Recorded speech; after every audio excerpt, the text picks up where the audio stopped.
So, for probably a year or two before this event happened, I started having the twitches and all this stuff where I could tell my body was basically being reorganized by some intelligence that wasn't what I thought of as me. Um, and I had no idea what this was. I was doing some yoga and some embodiment, movement, bodywork type stuff.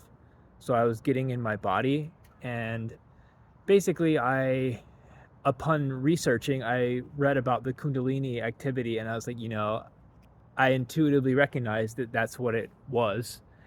Um, and it just kind of continues this subtle construction project. Sometimes when I sleep for a few hours, my head would be like moving, and my neck and head crunching was like the big, most obvious place over those years.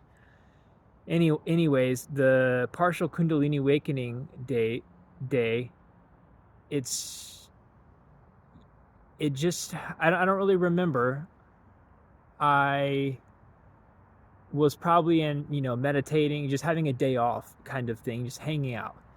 It was a nice spring day, and when it started happening, it okay. I did take a cannabis edible, but it wasn't like some crazy amount. It was just a standard gummy or whatever. And so I was in that state when it started happening, but that was something I was doing not all the time, but often enough where I wouldn't have expected that to be a big deal. But anyways, what I call the partial Kundalini awakening, it was almost like this very specific, like a train car or something, started traveling through my body, and I knew exactly where it was. It was like going through my arm, going into my legs. But before that, it's like, okay, something significant is happening. Like something different is happening right now. Something significant. And then I was kind of entranced by this, experiencing this thing travel. And I've before that, obviously, I'm feeling a lot of energy and stuff in my body, but this was a very specific, very obvious thing. Um, and gosh, I wish I could remember more detail, but there was some type of verticality ascending shape that was outside, not just this thing that was traveling around, but a more fundamental something like that. Um, and then when it was finished, it only lasted a few minutes, maybe. I don't really know. You're sort of out of time at that, but I don't think it was very long at all. And then after, it's like, okay, I know what just happened, but I wasn't disoriented or anything. I was like, whoa, I can't believe that actually happened. Um, and the reason, well, you might be saying, well, how do you know this isn't just some random energetic activity?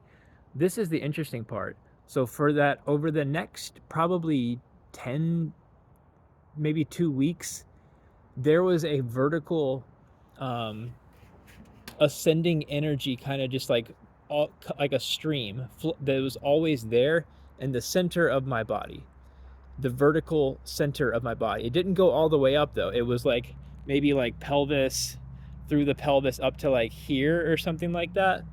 But it was complete verticality and complete the center of my physical being, I would say, halfway between front and back. And so and basically what happened is this was me. This stream was where I was moving from. And it's like the whole body, I was still in my body, but that was um what I was moving from when I was walking and stuff. It was just always there. And something about this experience, about that stream always constantly being there, um made it where it's like that's what my orientation to life was. That's how I was moving.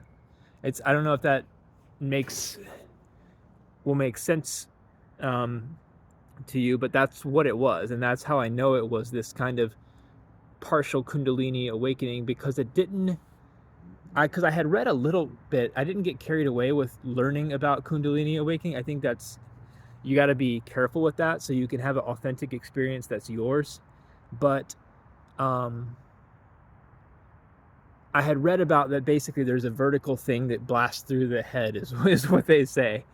And I understood the verticality aspect of this. That was something I was experiencing over the years. But I had never felt that stream, a constant stream that's just there. You're walking to the post office, you're like, it's just there in you, without you trying to tune into it. Your awareness is already keen to it. It's like dialed into it. But it didn't go all the way through, which is why I call it what must be a partial Kundalini awakening. And over the last couple years, the construction project has continued, along with me deepening into general consciousness, awareness, interest.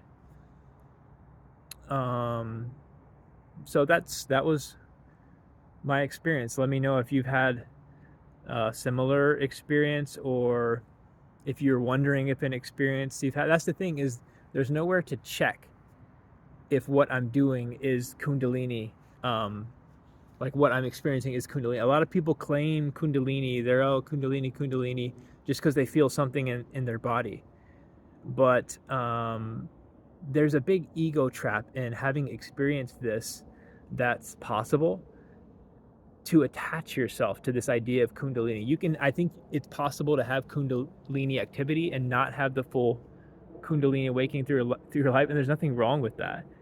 I think you could even still become enlightened without that possibly having happened. It's like this is a strip of enlightenment through you. It's kind of intuitively what it kind of feels like to me. And yeah,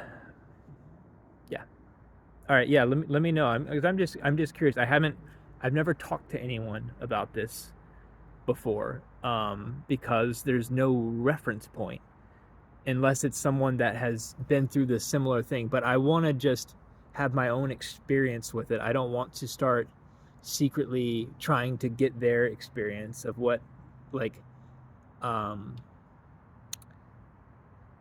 the more of an idea you have of what it is, the less you're able to be in the unknown. And for this, you have to be in the unknown. You have to be in self. Self is you.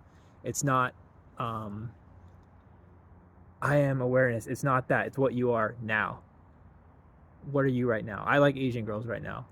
Not not exclusively, but it's like, even though the idea of I am that resonates, like the beingness, I kind of intuitively get it.